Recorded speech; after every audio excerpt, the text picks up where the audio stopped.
Get salty! Hey everyone, Zeddy here again today with a brand new video, and I thought I would go over a topic that, well, is not really talked about too much in the Hearthstone scene because, well, a lot of these things are kind of considered crazy or stupid, or you gotta be insane to believe any of this stuff, and I thought I would go over like 10 of the most like common myths or like conspiracy theories in Hearthstone history that I've heard either from myself or other players, but not only just talk about them, but I'll give you my firm 100% proven belief whether they're true or not. And well, let's be real, we can't really confirm or deny any of this, but I want to go into it and I want you guys to share yours as well. What conspiracy theory, what myths out there about Hearthstone do you believe in or don't believe in and all that? So make sure you share them in the comments below because this should be a pretty fun one. So let's go over biggest myths and conspiracy theories in Hearthstone. And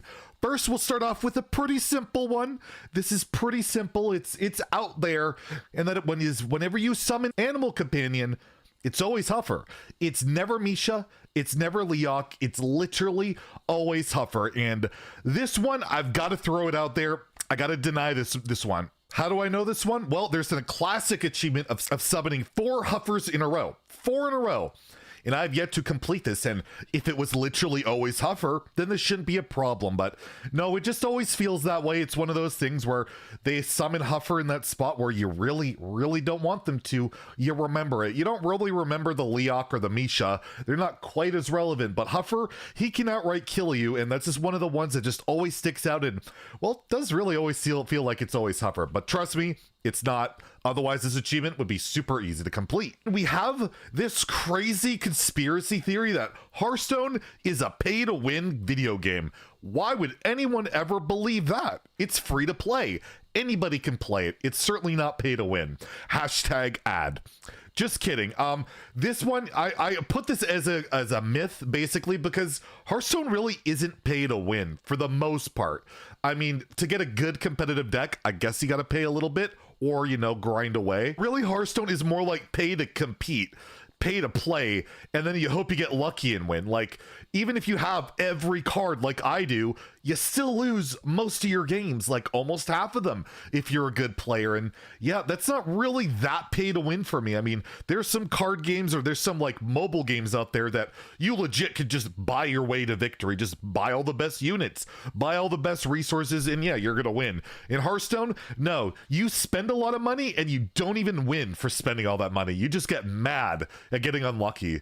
Isn't that the great experience of all? Streamers always have the best luck. They always open the best packs. They always have the best luck on ladder. It's ridiculous, and Blizzard has done this so that when people watch these streams, that, well, they see the streamer getting really lucky, so they're going to want to pay to play and do all that stuff, the whole pay to win aspect. And as someone who has streamed for quite some time, I have to say, this is just garbage. I am not lucky at all. I do not have streamer luck. I've had some decent pack openings. I'll be real on that. Maybe not the last expansion. That one was pretty average, but the last 2 before that were ridiculously good. But before that, for like 2 years, I had either mediocre or bad openings. And if you've ever seen me play on ladder, I am literally never lucky to steal a line from our vegan salt lord Crip himself. It's just not a thing unless you're a sponsor Blizzard streamer like Tice. That's why he's always so lucky, because he's part of the Blizzard system. They rig it so that he wins and he has all the good streaming luck. Not because he's an incredibly good player who is just really consistent, brings good lineups, and is just an all-around awesome dude who plays well. It's not that at all. So this one is partially true, but only the chosen Blizzard ones. We'll go with that. By the way, that's sarcasm. It's not true. If Armorsmith always wins the brawl, this is a common myth out there that if you play Armorsmith on a board and you brawl, you will win. And well, even I got the achievement for winning a brawl with an Armorsmith, and it only took 3 50-50s to get this one done. So I can't really confirm this one. I do know that Armorsmith does seem to win an inhuman amount when my opponent does it against me.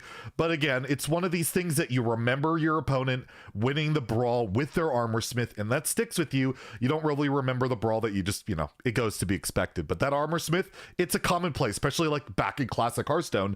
You had your 7 mana play. It's your only only 7 mana brawl play, right? It was your only 2-drop. So you're going to play Armorsmith, you were going to brawl and hope for the best. And then, yeah, sometimes it would happen. But overall, I can definitely deny this one's existence. This is a bit more of a recent one, is that Boom Scheme. Warrior, like, upgradable spell over time was originally supposed to shuffle bombs in, like, the original design phase of that card. And this was recently debunked. This one has already been denied, debunked by Igzar on Twitter, who mentioned that it was actually originally supposed to be Hagatha Scheme, the Shaman one. It was supposed to be an AoE, but they felt that Warrior already had an abundant state AoE. Were worried about Control Warrior being a little too oppressive, so they gave it to Shaman instead, and then came up with this new armor idea that they basically knew was going to be completely terrible. And now in retrospect, I think maybe they could have probably made it 3 mana, and even then it was like, you know what, we don't want this card to be good. It's just going to be like a tech option, and well, barely was even that. So we can debunk that one. Boom Scheme, despite the artwork and how it looks, was never supposed to shuffle in bombs or anything like that, or summon boom bots. It was just supposed to be an AoE. Yeah, Ben Brode quit Hearthstone over Shudderwock, and it's like breaking the game. I've always heard this one, that Ben Brode really upset about we can't release the game in the state Shudderwock is gonna be ridiculous the way it is, and then that broke the game. Toast was sent to jail, and that Brode ended up quitting over this and starting his own company. But that's a common misconception. I remember the original quote. He was asked about Shudderwock, and he was like, they were testing it right before the launch, basically the animations. They're like, oh, this is taking forever, this is not good. So basically what he was saying was like, we got to fix the animations, and they did that, but they probably should have caught it a bit sooner so that day one it wasn't so bad. But from my understanding, Ben Brode eventually left just to do his own venture, start his own company. The guy is he's a really, really bright, awesome guy, and wants to, you know, try and spread his wings, do his own thing. And, you know, you want to start your own company, you want to do your vision, and I think he had accomplished that with Hearthstone and was ready to move on. So I will debunk that myth that quit over Shudderwock. I hear this one a lot, is that card draw is predetermined, that basically they're always going to top deck Reno the Relicologist on 6 when they're a Highlander mage, or just Reno Jackson on 6. It's always like the high win rate card is top decked on that turn, and it's rigged. They rigged the card draw, and I've been on the fence on this one. I used to say a lot about this. It felt like they would always top deck the perfect card. And then they made Zephrys. Zephrys proved to me that Blizzard could actually read the board states of the cards. They can read the board state to manipulate things. And we've seen Tavern Brawls where you can always top deck the perfect mana card. We've seen that. And I'm like, you know what? It's proven. They've definitely rigged card draw, and it's always high impact cards. And then I started tracking it, and it kind of debunked it, because yeah, stats kind of just show it's not.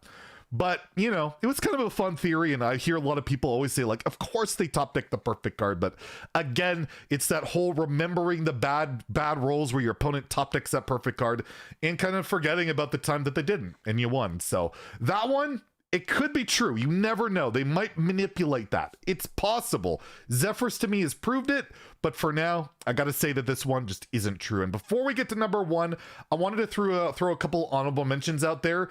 First is Paladin always has Aldor Tenant into Hand of Adal, like every single game. But I've played a lot of Paladin. It like never happened. So maybe other Paladins it always happens, but me, pretty much never. One other one is that the arena rewards are like rigged, and that they're bad, and that they've changed them, and that they're awful. And well, yeah, they kind of did change them a while ago, like years ago, and yeah, they kind of suck. And I've had 6 win runs where I get 75 gold, or 9 win runs where I get 155 gold, and I can confirm through a lot of time in arena that the rewards just aren't good, and I think they've manipulated it to make it a little bit worse, make it harder to go infinite. And that's the conspiracy theory in me, but I believe that one. I believe that they have kind of made it kind of crummy. And the number 1 myth or conspiracy theory, whatever you want to call it, is that Blizzard rigs matchmaking. If you switch to another deck, you will immediately queue into an unfavorable.